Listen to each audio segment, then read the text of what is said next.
తరువాత ఏపీ చాలా కష్టాల్లో ఉందన్నారు వైసీపీని వీడి టీడీపీలో చేరిన అనంతపురం జిల్లా కదిరి ఎమ్మెల్యే చాంద్ పాషా.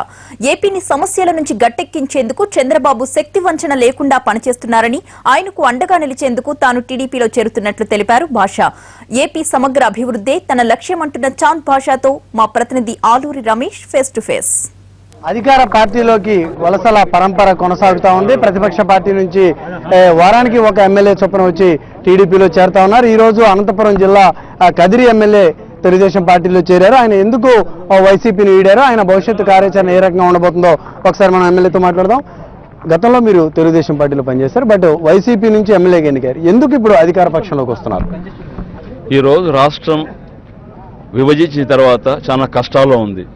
ఈ రోజు రాష్ట్రంలో ఉండే ప్రజలు చాలా ఇబ్బంది పడుతున్నారు. ఈరోజు ముఖ్యమంత్రిగా చంద్రబాబు నాయుడు ఎన్నికైన తర్వాత ఈ రాష్ట్ర ప్రజల కోసం, ఈ రాష్ట్రంలో ఉండే సమస్యల కోసం నిరంతరం పనిచేస్తున్నారు. ఆయనకు అండగా మేము కూడా ఉంటే ఈ రాష్ట్రం మరింత వేగంగా అభివృద్ధి చెంది, అదేవిధంగా రాష్ట్రంలో ఉండే బడుగు బలహీన వర్గాలు కూడా అభివృద్ధి చెందుతారు. మరీ ముఖ్యంగా మా అనంతపురం జిల్లా వెనుకబడిన జిల్లా, ఇలాంటి వెనుకబడిన ఎడారి జిల్లాని కూడా అన్ని విధాలు కాపాడుకోవడానికి మనం కూడా మా సహకారం అందిస్తే సార్ చేస్తున్న కృషికి ఇంకా కొంచెం చేతునిచ్చినత అవుతుంది. అదేవిధంగా మరీ ముఖ్యంగా రాష్ట్రంలో ఉన్న మైనార్టీ చాలా వెనుకబడి ఉన్నారు.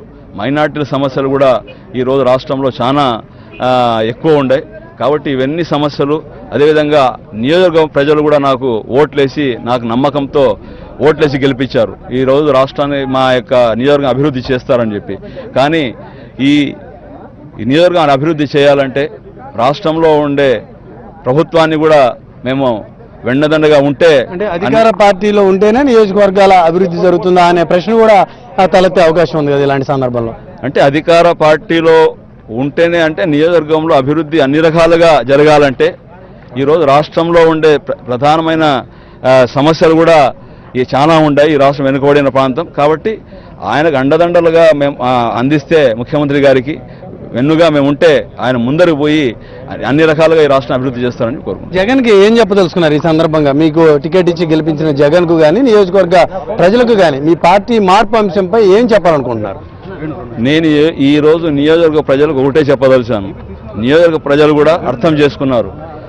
నియోజకవర్గంలో అభివృద్ధి జరగాలంటే తప్పకోకుండా మీరు ఏదో ఒక నిర్ణయం తీసుకున్న తర్వాత తీసుకుంటే అభివృద్ధి జరుగుతుందని చెప్పి కూడా ప్రజలు కూడా ఆకాంక్షించారు. కాబట్టి ఈరోజు నేను పార్టీ మారడం జరుగుతుంది. అంటే మరి జగన్ ఎందుకు పార్టీని విడుతున్నారనే విషయంలో జగన్కి ఏమైనా ముందుగా తెలియజేశారా?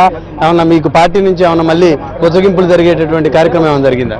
అట్లా బుజ్జగింపులు అవన్నీ పార్టీ మారుతారని చెప్పి ఇంకోటి అనేది అట్లా కాదు. నేను నా నియోజకవర్గాన్ని అభివృద్ధికి ఆకాంక్షించి మాత్రం ఈ రోజు ప్రధానంగా నేను రోజు పార్టీ మారడం జరుగుతుంది. ఇది కదిరి ఎమ్మెల్యే చెప్తా ఉన్నారు. నియోజకవర్గ అభివృద్ధి అనేది ప్రధాన అజెండాగా తాను పార్టీ మారుతున్నట్టు చెప్తున్నారు. జిల్లాలో కరువు సమస్య తీరాలన్నా కూడా, నియోజకవర్గంలో అభివృద్ధి జరగాలన్నా కూడా అధికార పార్టీతో ఉంటే ఎక్కువ మేలు జరుగుతుందని అదే ఆలోచనతో తాను తెలుగుదేశం పార్టీలోకి వస్తున్నట్టు కదిరి ఎమ్మెల్యే చెప్తున్నారు. NTV team, same house. ఆంధ్రప్రదేశ్లో పార్టీ ఫిరాయింపులపై గవర్నర్కు ఫిర్యాదు చేశారు ప్రతిపక్ష నేత జగన్. అధికార పక్షం ప్రజాస్వామ్యాన్ని ఖూనీ చేస్తోందని, వెంటనే కల్పించుకుని చర్యలు తీసుకోవాలని విజ్ఞప్తి చేశారు ఆయన. అవినీతి సొమ్ముతో విచ్చలవిడిగా ఎమ్మెల్యేలను కొనుగోలు చేస్తున్నారని ఆరోపించారు జగన్.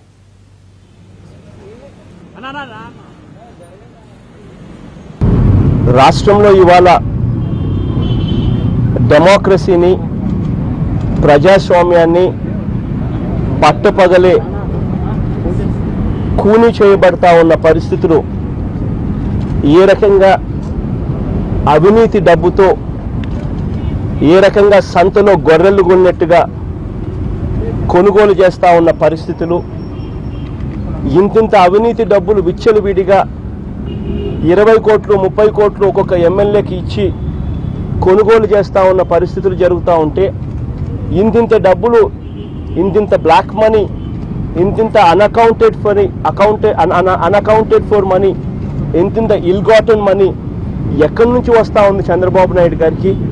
ఇంతింత బ్లాక్ మనీ తాను విచ్చలవిడిగా ఖర్చు చేస్తూ ఉంటే చంద్రబాబు నాయుడు గారిని ఎందుకు క్వశ్చన్ చేయడం లేదు అని చెప్పి కూడా గవర్నర్ గారి దృష్టికి తీసుకొని పోయాం.